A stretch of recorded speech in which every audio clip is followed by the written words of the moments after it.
Welcome to Grappling with the Gray, a forum for promoting an ethical mindset and ethical decision-making. Help us more clearly see both sides of complex issues and better navigate the moral challenges of everyday life. I'm Rabbi Yonason Goldson, and I'd like to welcome my guest. With me today is JC Glick, who's a retired Army Ranger Lieutenant Colonel.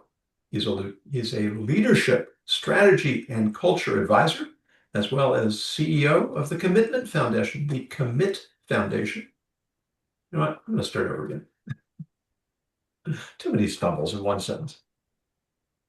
Welcome to Grappling with the Gray, a forum for promoting an ethical mindset and ethical decision-making to help us more clearly see both sides of complex issues and better navigate the moral challenges of everyday life.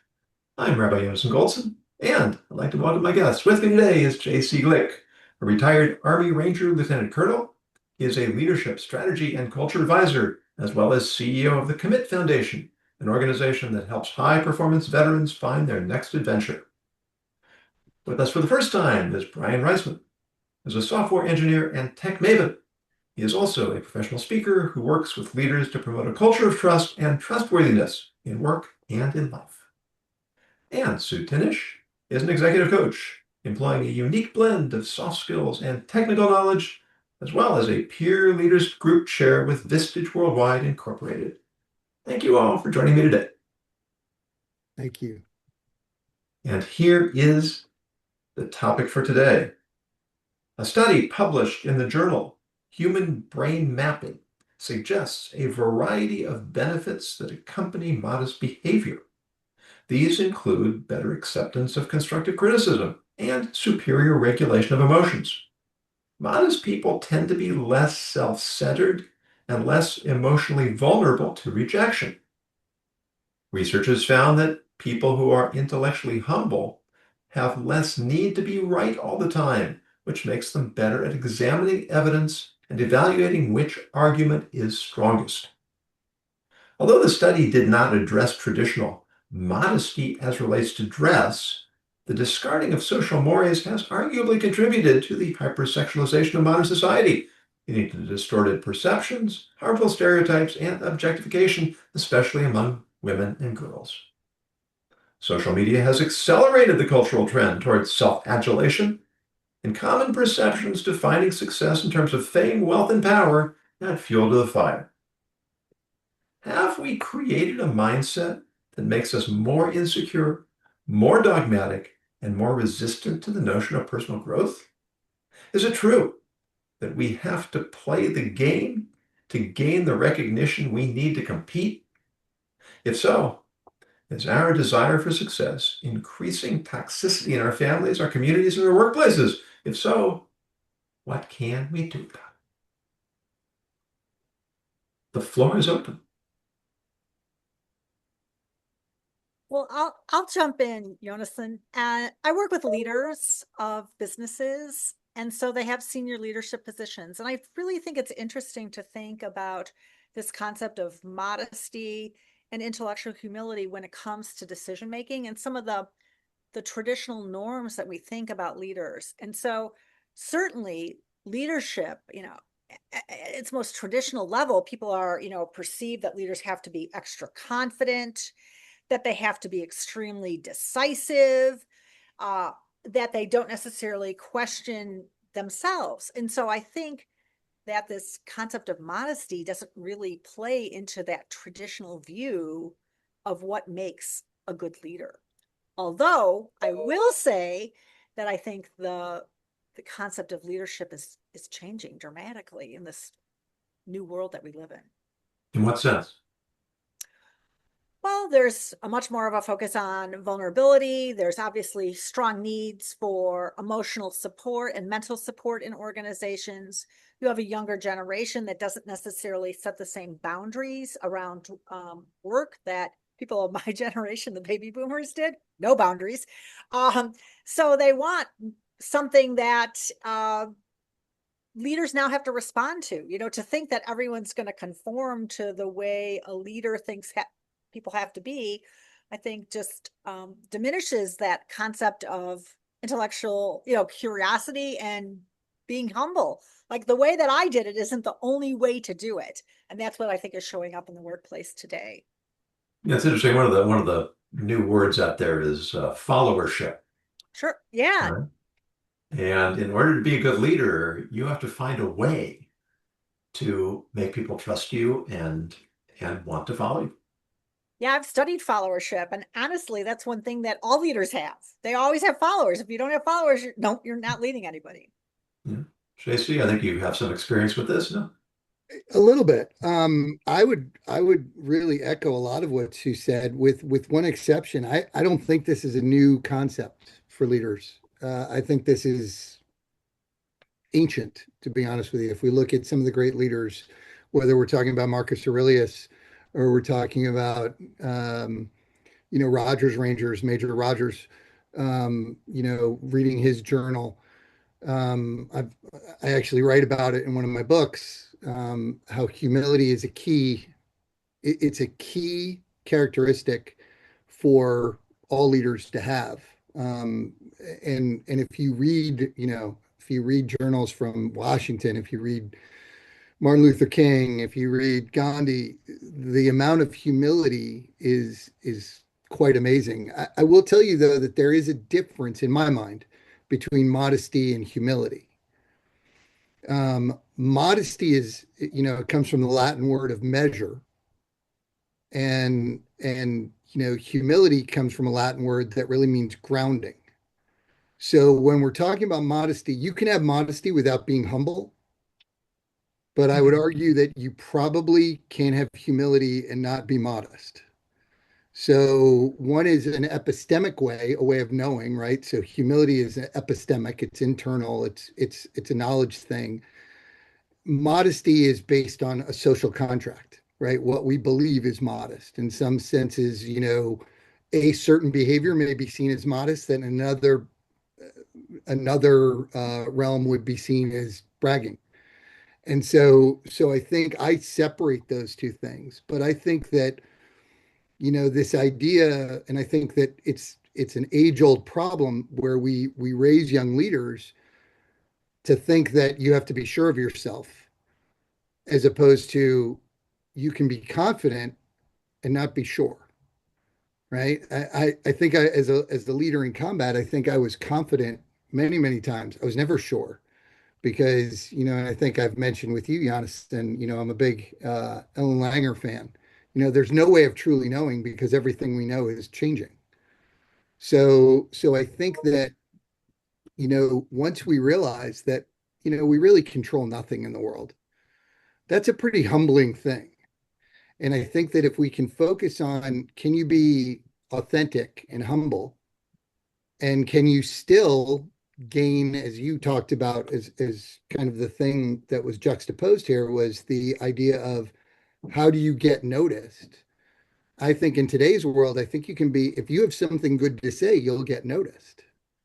And you don't need a beat your chest to get noticed.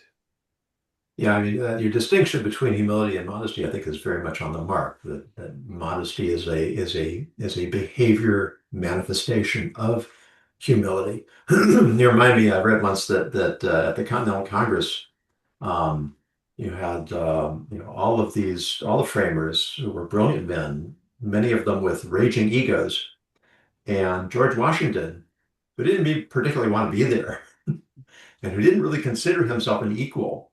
He was very self-effacing, and they said that his quiet modesty drew attention to him in the midst of all these people who were posturing and trying to grab it. I'm not sure that would happen today, um, but it's certainly instructive. Brian, I don't know if you're Gen Z, but you're certainly closer than anybody else in the room. You have any perspective on how the younger generation might address this particular topic? I don't feel like I am necessarily represented. I'm millennial technically. Um, and in some ways, I feel a little out of place in my generation on this topic specifically. Um, hmm. Something that came to mind when you were sharing, JC, um, I had looked up the etymology for modesty before this as well. And what stood out to me, you had said measured. And one English equivalent that I came across was limit, to limit. And I think there is something very relative about this. What is considered modesty in one culture or one period of time might be quite immodest in another. And I think that speaks to the social nature of this, as opposed to some objective, something is or is not modest. Dress, I think, is a very good example of that. In some cultures, what is considered immodest dress would be considered quite modest in other cultures or in different periods of time. So I feel like that makes it difficult to speak about in the abstract until we kind of concretize it. And then that could even be how one speaks about themselves in the workplace. I wonder, you said it was George Washington's modesty at the time. That was probably relative to the ego and the hubris of his compatriots. But if you put that into an arena with TikTok, self-centeredness, maybe they were actually all quite modest then. So I think there is really something relative about modesty. I think it also suggests that there's different, we're talking about context. I mean, the way you are at work and the way you present yourself at home or in a volunteer setting or in a spiritual setting could be completely different. And so I do think that contextually too, the way a person shows up is whether they're high on the modest scale or low can depend upon what's the setting that they're in also.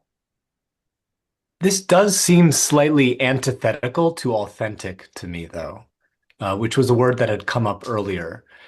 And I'm not advocating for authenticity in some extreme, platonic extreme.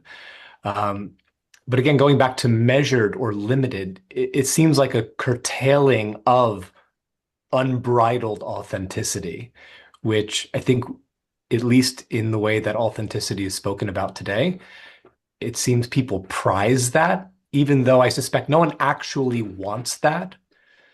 Excuse me. I remember, I think it was Seth Godin commenting on, if you have hired a professional, you do not want them to be authentic. You want them to be a professional.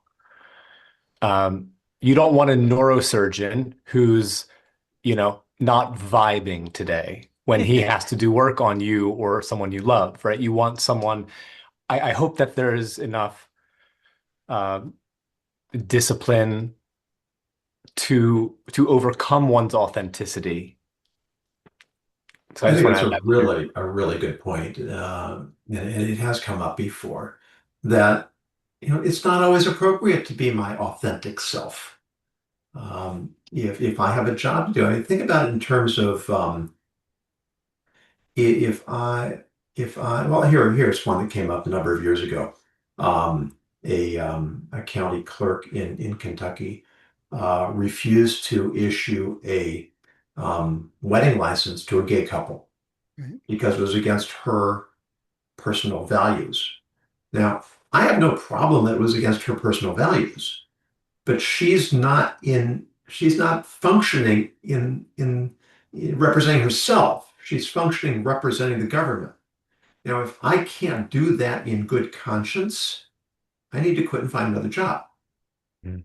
Or I need to compartmentalize and say, I may not approve of this, but it's not my prerogative to deny people what the law entitles them to because it goes against my personal values. And there could be a tremendous amount of tension there. But to your point, Brian, we do have to recognize when being authentic may be completely inappropriate. And that doesn't make us hypocritical and it doesn't make us insincere. It simply makes it sensitive to the circumstances in which we find ourselves. Well, and I think that the totality of authenticity, right? There's like one person I can be truly authentic with, and that's my wife, right? And I got to be honest with you, total authenticity is very ego driven, right? It's, hey, this is me, accept me who I am, and not giving any honor to the person that you're speaking to or the people that you're with. And so I would argue that this idea of authenticity, and I think you're spot on, Brian. I think, you know, that said, I think I can be authentically who I am as a person and put the limits on certain things on what's and considering my audience, considering the person I'm speaking to, considering the person that I'm with, and honor who they are, and maybe tone down some things or not share some things that I feel or think or whatever. And I think that's why what modesty, it is subjective, and it's on a scale, and it's situationally dependent. But I think what really I don't know that I could ever argue against. We have to we have to start promoting this idea that humility is okay. And not in the Christian Judeo, like, oh shucks, I'm not good at that, but in this idea of, hey, my way may not be the right way. I have a perspective. I don't know that it's the right perspective, or maybe it's the right perspective for me, but it's not for you or for 100 other people. But having that humility to go, "Ah, I might be wrong, or this is how I'm living, but I recognize it's not for everybody." And I think that if we lose that as a society, I think that's where we get exponentially more friction. Yeah, just to put in a quick biblical reference, the scripture says that Moses was the most humble man who ever lived, and yet you find him arguing with God. Right? It's not a contradiction.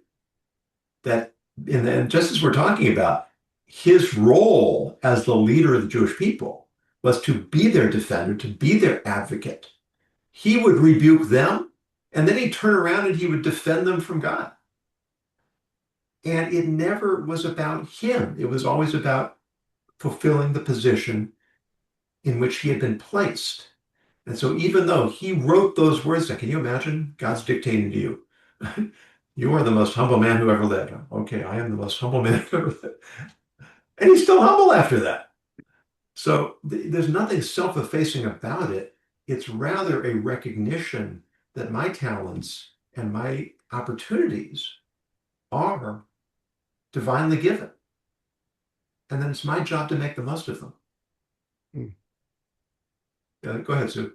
Yeah, and to continue to learn. I mean, I think that are we a period or are we a question mark? Are we continuing to grow and evolve, or do we consider ourselves finished products? The moment we consider ourselves a finished product, I think that we lose that modesty to think that there's, as JC was saying, there's different ways of seeing things. I can learn more, I can be better, I can improve myself.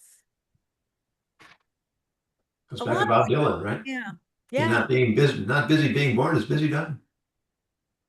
So I think what JC also talked on is starting to shift the conversation a little bit from just being business to being society, just thinking about what are the standards that are set for people in the United States or in other cultures. And are we asking people to live up to those because of social media and some of the information that you shared at the outset about just how people are objectified? We actually had a conversation here not long ago about baseball players who felt that they had to take steroids if they wanted to compete because the other players are taking them. And so if I follow the rules, I can't compete because everybody else is cheating, which means I have to cheat to stay on an equal par. And the complexity of that decision, I want to do what's right, but I also want to succeed. And it doesn't appear that I can do both. Are we facing a similar challenge in our society where I have to be waving my flag and getting everybody's attention and pushing everybody else out of the spotlight because that's what everybody else is trying to do? And they're not going to recognize me the way the Continental Congress recognized George Washington, because, as you said, Brian, it's TikTok. It's not a convention of brilliant policymakers. The question that's coming to mind is, what game are you playing?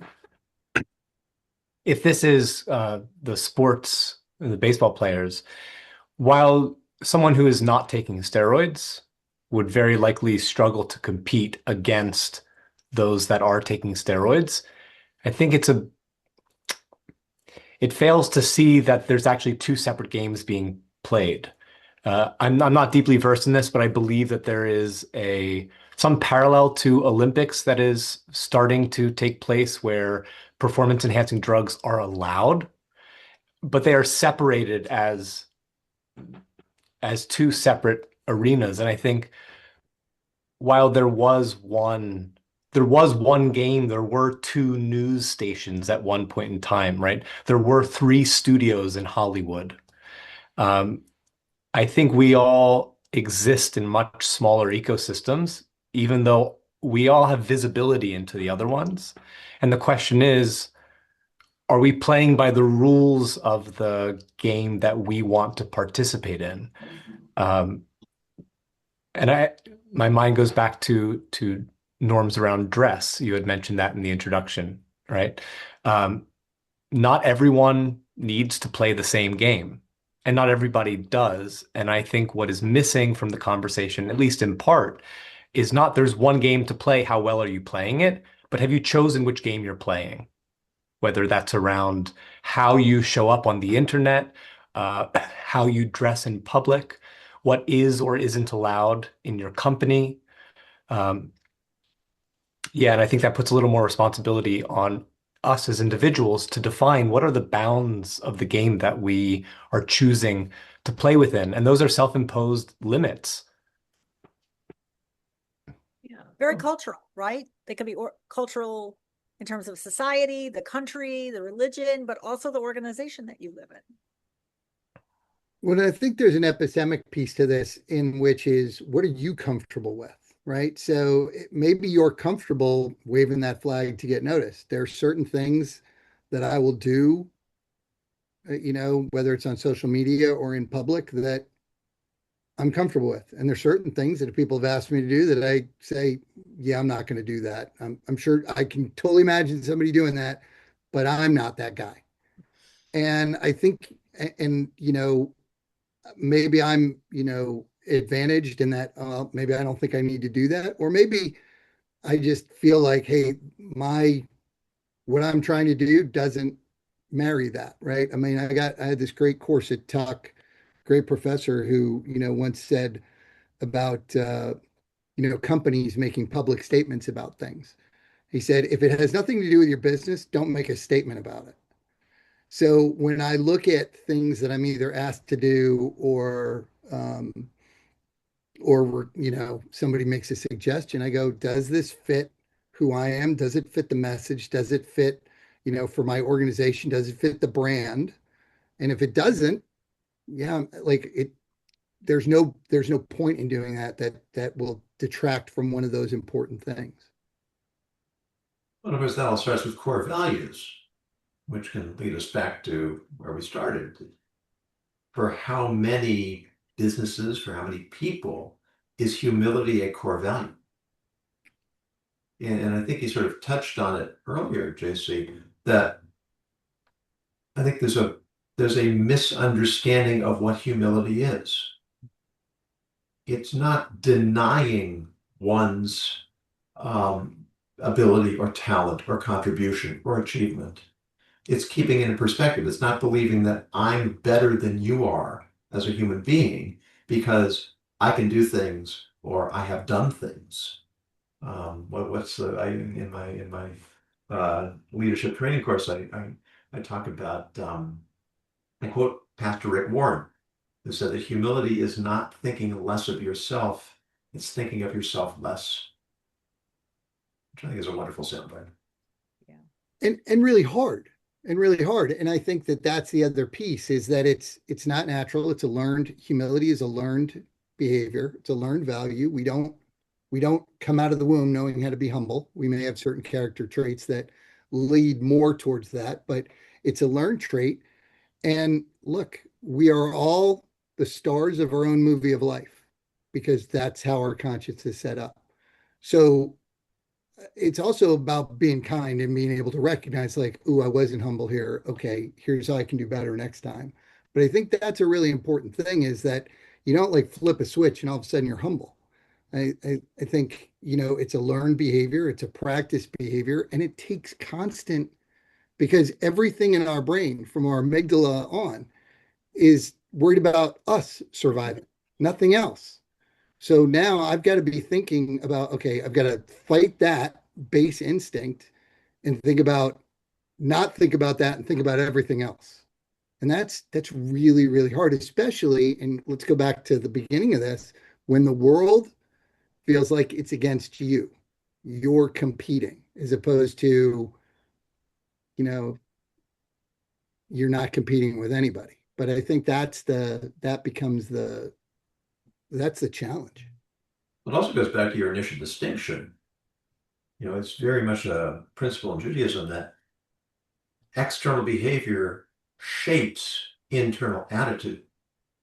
And so if I act in a way that is modest, I will naturally become a more humble person. And these various advantages that the survey identified as associated with modest people, it may not be the modest behavior per se. It may be that the modesty as an expression of a kind of humility that accompanies these other elements, these other attributes. But it can start with the external behavior. Because exactly what you said. I can't decide I'm going to be a humble person, but I can act in a way that's consistent with how humble people act. And then that will naturally transform my internal attitudes. So, yeah, it's behaviorally rooted, and and when you are humble, as a leader, you're going to develop your people, because you know that that's what you're responsible for doing. And it's not caring about yourself, it's caring about the organization and the future of your people. When you're going to be modest, you're going to be kind, you're going to be giving of yourself in a way that allows you to demonstrate some kindness towards others. What's coming to mind for me right now is how we as individuals distinguish between false modesty and the actual thing itself. Because I think there's a currency to signal the possession of this virtue while not actually inhabiting it, which only complicates this further. Well, I mean, much to all of your points, I mean, Eric Fromm talks about this on being, right? And he specifically talks about, and he kind of goes against, Kant, who said, hey, if you do a good thing and it's not for a good reason, it's not really a good thing. But Fromm really comes back and says, look, if you do a good thing, it leads to you becoming a better person, right? So, and if we take it, again, I'm a big philosophy buff, right? If we take it to Descartes, I think, therefore I am. Therefore, what I think about exists. Therefore, what I think about becoming can become reality. And I think that sometimes, if I'm really thoughtful about it, I think that sometimes even you practicing humility, even if it's false initially, like, hey, I think this is what it needs to be, eventually can lead to humility. And I'm not sure that I care about what the initial impetus is, if the outcome, if the end state leads to more humility. And I think that doesn't happen for everybody. But I think that I'm okay with that path, that trajectory. Because that's interesting. Because I think of false modesty as really just being an external expression to the outside world. It's not what you think about yourself. It's what you are, oh shucks, me. Inside To you're me, like, it seems like it comes more from a care of how we are perceived as opposed to how we perceive the world or ourselves, right? If modesty is related to humility and not thinking about myself as more or less than I am, um, Yeah, I don't know that I agree necessarily that the actions that follow from false modesty would mirror those that would come out of actual modesty. Uh, I don't yeah. know. I don't know, but what I, and this goes to a much deeper philosophical question of can we ever truly know ourselves? And my argument is my answer, and I don't know if it's right, is no. I don't think there's any way to truly know yourself. I don't think anybody will ever truly know you. I think that the best we can do is focus on what do we hope to be. And if we can work towards those aspirations, and again, maybe it goes back to a little Kantian, Brian, to your point. Maybe false modesty for not the right reasons. If it's just words, maybe it doesn't lead to those actions. I don't know. You might be right, but I would certainly like to see more of it now, especially today when I think we're in a culture where humility. I'll take out modesty because I think again, I'm a Gen Xer, right? What I think is modest, what somebody else thinks is, I don't know. But humility, true humility, where we're actually thinking about other people and what good we can do for others, not ourselves. I think that's in very short supply right now. And I don't think that's a generational thing. I think right now that's a societal thing. I think regardless of generation, I think we're kind of back to, I remember in the 80s where it was like, every man for themselves. And then we started kind of coming to this like we're all better together. And now we've completely fallen off the cliff where it's everybody for themselves. And I think, even if it was false humility at this point, I'd like to see some of it, just some of the actions. I have a question, Jonas. I read the Tango article, your Tango, that talked about the field mapping. I mean, did they do like fMRI studies? Because, what was striking to me was all the positive things that can happen if you are truly modest. Yeah. More emotional resilience, ability to take feedback. I mean, there are so many positive things that came out of that. Yeah, and I think it really goes to you use the word JC aspirational, and I think that's critical here. Again, it's another one of the really fundamental foundational principles in Judaism. Do the right thing for the wrong reason in order to come to do the right thing for the right reason. And that's the difference between being hypocritical and being aspirational. Hmm. I may not feel like doing the right thing. It's still better to do it. But if I'm doing it for the completely wrong reason, then it's not going to be a transformative experience for me. It may ultimately benefit the world, but I'm not doing anything for myself. Whereas if I say, I'm not the kind of person who would go out of my way to do this good deed, but I want to be that kind of person.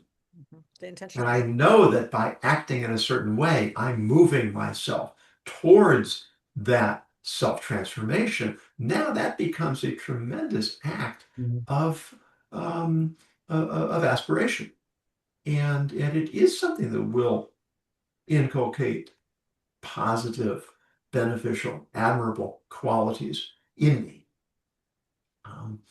As far as talking about dress, maybe we could talk about dress a little bit. Not so much in terms of um, different mores, but just in terms of self-presentation. In other words, I remember when I was in college, which was a while ago. You had people who dyed their hair strange colors, but not many of them. You had people who had tattoos, but not many of them. You saw an occasional mohawk, but not often. And it really stood out as a statement. I am taking a stand against cultural norms. Now all those things have become mainstream.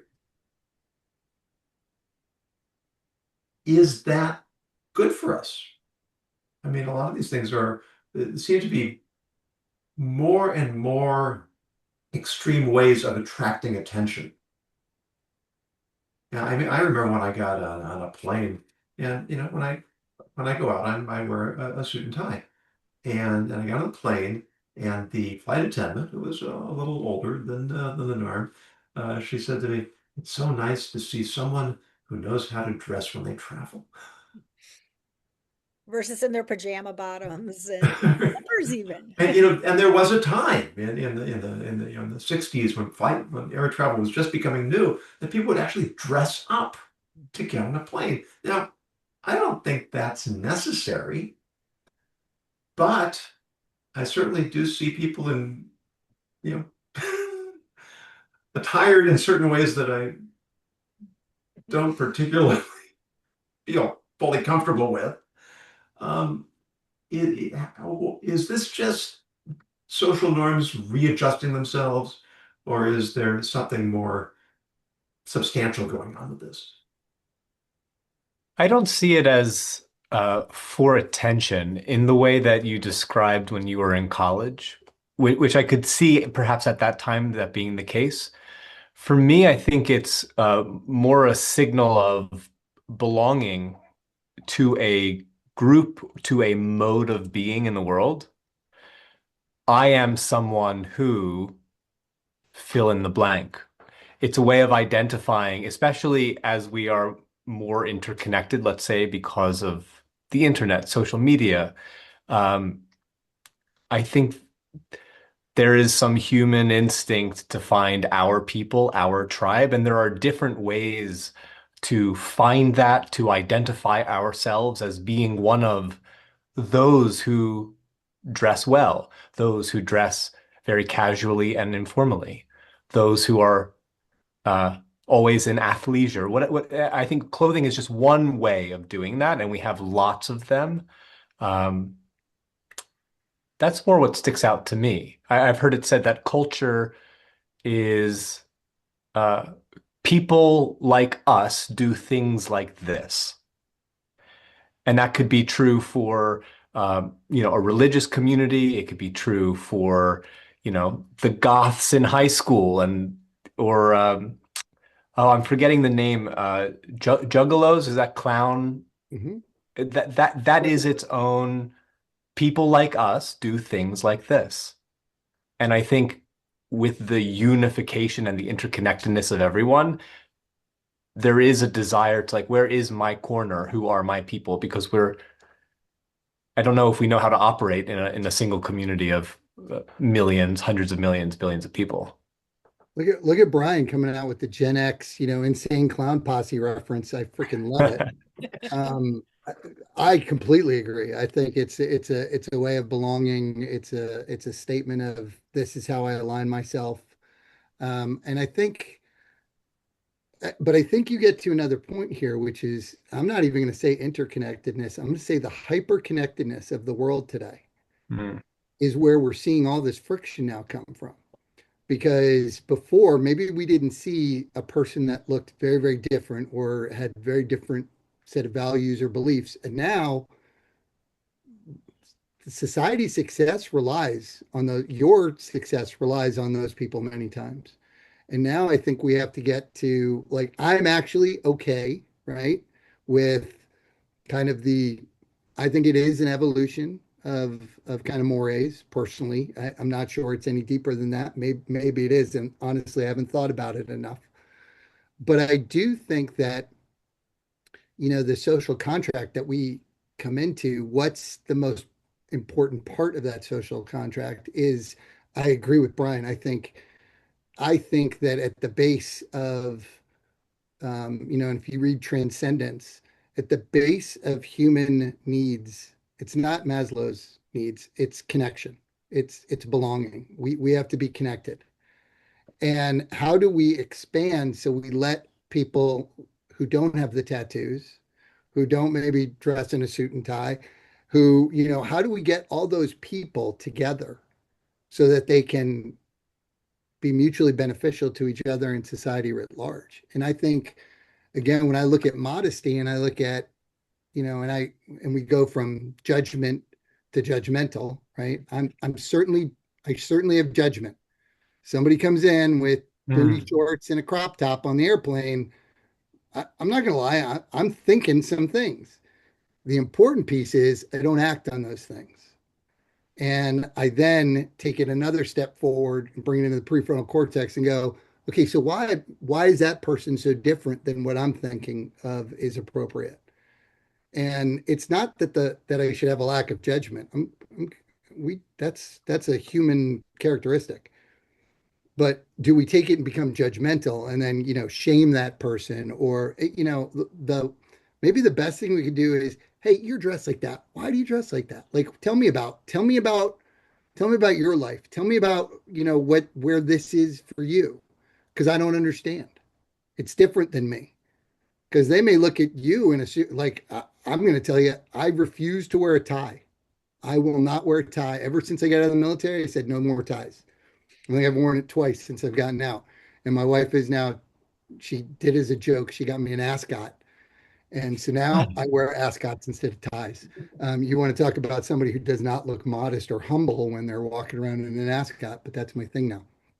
But I think that the behavior, that we have, not the outward perception of those that we're seeing, but what's the behavior? And that to me is so much more important than anything else. And trying to take that judgment and bring it to a place of curiosity of why. Why is that like that? Because maybe they know something. Like, hey, this plane's going to get to 110 degrees. Didn't you know? Oh my God, I didn't know. I'd wear booty shorts and a crop top too, which would be quite a sight. But I think that's, when I read that, and maybe I wasn't, maybe I didn't get the assignment right, because when I was looking at this, I was like, man, I don't care what somebody thinks or how they have to, maneuver in the space. I really care what their actions are. What are their actions, and how are they trying to make lives better for other people? And I think that's, to me, when I think about humility, that's where I go. Well, I mean, there's so many things. The words we choose, the clothes we choose, all of those are signals. It's just all part of signaling theory. And what you're saying, JC, is even though we might have snap judgments about some of those signals, what we need to do is just step back and make sure we're looking at the behavior and trying to approach somebody with a level of understanding and humility. Again, sort of the like, my way may not be the only way, and you may know something I don't know. And I'd love to hear what that is so that we can connect with that person on a level that's more important than just what they're wearing. And it's okay to ask questions if it's done respectfully. Sure. Yeah, I'm curious. I'd like to understand you better. Have you ever been in a situation like either on vacation someplace or like, I'm going to run out to the store and it doesn't really matter what I look like because I'm like, nobody knows me here. So I have this like sort of freedom because I know people aren't going to judge me because well, they will judge me, but nobody knows me. So it doesn't really matter to me. I feel like there could be something useful in that example because it's the same you making that choice. And I'm sure we all have our own equivalents of this.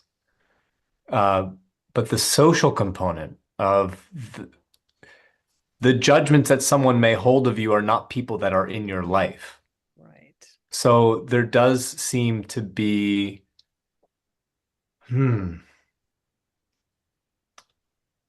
almost this curation of self that we all participate in one way or another of how we want to be perceived, not at large, but by those maybe in a certain proximity to us.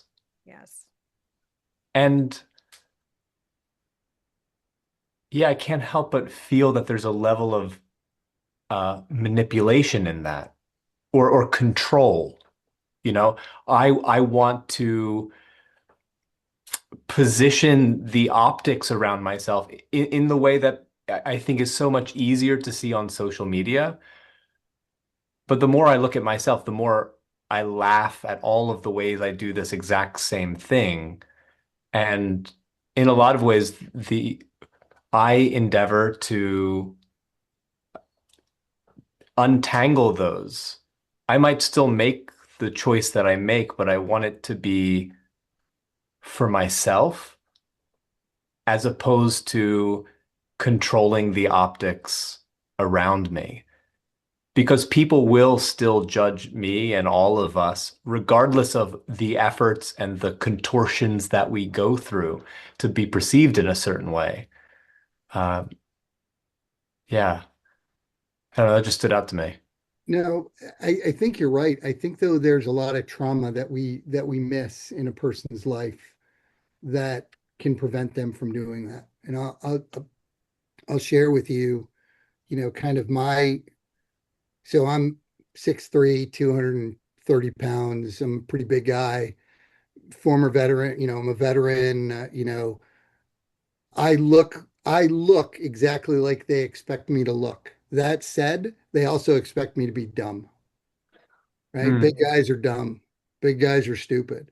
And there was a long time that I spent I got to sound smart, or I got to prove to these people that I'm not stupid, because there was this belief that somehow I had come to, where at some point in my life, because of my size, and I remember a time I gave a speech and somebody came up to me and said, "I didn't expect you to be so articulate." And I'm like, wow, that is like the most backhanded compliment I've ever heard, but got it. And you know, I think that we have to give, I don't disagree with anything you've said, Brian. I think it's true. I think we do manipulate the narrative. But I think it's been amplified by social media. But I think we've always done that, right? We don't tell people about the bad crap that's going on. So, hey, how's it going? Oh man, let me tell you, my wife left me, my dog died. Like, we don't do that. We go, hey, everything's going great. Kids are doing terrific, right? That's what we talk about. But I think that we also have to acknowledge, and again, give grace to those that, like, there's a reason when I always meet somebody who I think, boy, this is an arrogant person. First thing I go is, what trauma in their life brought them to think that this is the way they need to be? Hmm. I'm very thought, and I come across those people in fundraising all the time. And I've said this on with Jonathan before. I think the highest form of love is acceptance, and I accept who they are. I accept that they've gone through some trauma. I may not want them in my life for a long time, but yes, and everything you said, Brian. Yes, and there's a story there. There's something that that created this. I don't think anybody comes out of the womb just being pardon me, a jackass, right? Like, I just don't think that happens. I think something shapes us that now we have to manipulate the narrative. I want people to think this of me, and here's why. I agree. I think that our behavior is was adaptive at one point in time and doesn't necessarily continue to be for us here today. Hmm.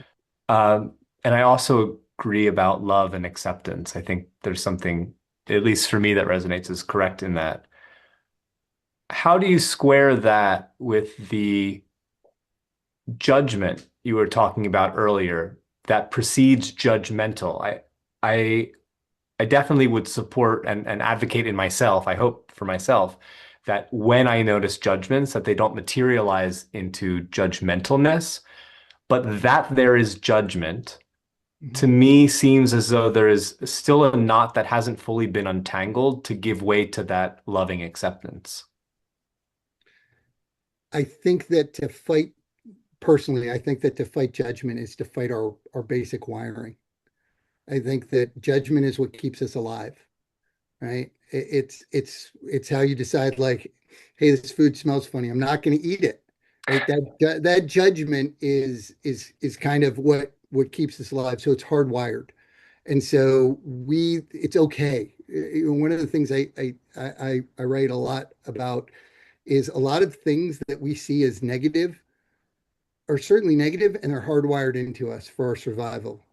And as we evolve as a species, it's about taking those hardwired pieces and being able to have the uh, intent and deliberateness, to take a little bit of what Sue was talking about, and really move that from, the amygdala, from our base instinct to wait, why, right? So I try not to make people feel bad for how they're immediately wired. It's just, you're a human. It's okay. And what you do with that is really, really important, because then it may not be okay. I say it's not just wiring, it's essential for a functioning society. The classic Jewish treatise on ethics is called Ethics of Fathers, and the very first teaching of the sages is be deliberate in judgment.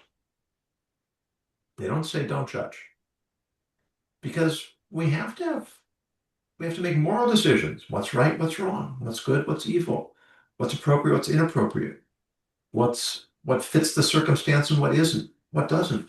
And we're making judgments all the time. You make an interesting point, JC, that there's a survival component in there too, but there's also an element of our divinity and our capacity to evaluate what's proper behavior. And this all comes from judgment. And yet You're we going to also have convert. You're going to convert me. Keep going. Well, but the other element is that there's so much that we don't know. There's so much we don't see. Anything that we perceive is just the visible part of the iceberg. And who knows what a person, there's a story, this painful story. A colleague of mine was on a subway, and there was this an Orthodox man with several children. The kids were bouncing off the sides of the subway car, and people were looking askance. And this colleague of mine was very sort of distraught that this was such a bad example of our community in front of the public. And he wanted to say something, and he said, so he came with this, they really don't know what to do with themselves, do they? And the fellow said, yeah, neither do I. We're just coming back from their mother's funeral. Oh. All of a sudden, the whole picture changes because of one piece of information that we wouldn't have access to, and maybe we never will have access to. And so to deliberate and to judge on the side of favor, to give benefit of the doubt, without compromising our commitment to what is good behavior, but sometimes there are explanations that we simply aren't privy to. I think part of modesty then, therefore, as well as maybe intellectual humility, is I don't know everything. Yeah. And so I'm going to keep that in the back of my mind as I approach life and people and relationships. I think that's a good last word for us. It was actually beautiful. Thank you. That was wonderful. So thank you all.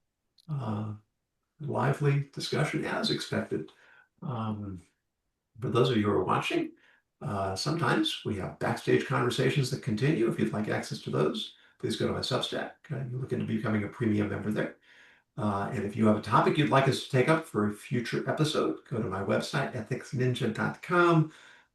Use the contact information, submit your idea. If it's compelling, we'll definitely use it in the future. But for now, thank you, JC Glick, Brian Reisman, Sue Tinnish. Appreciate your time, your thought, your insights, your wisdom. And as always, until next time, continue grappling with the gray.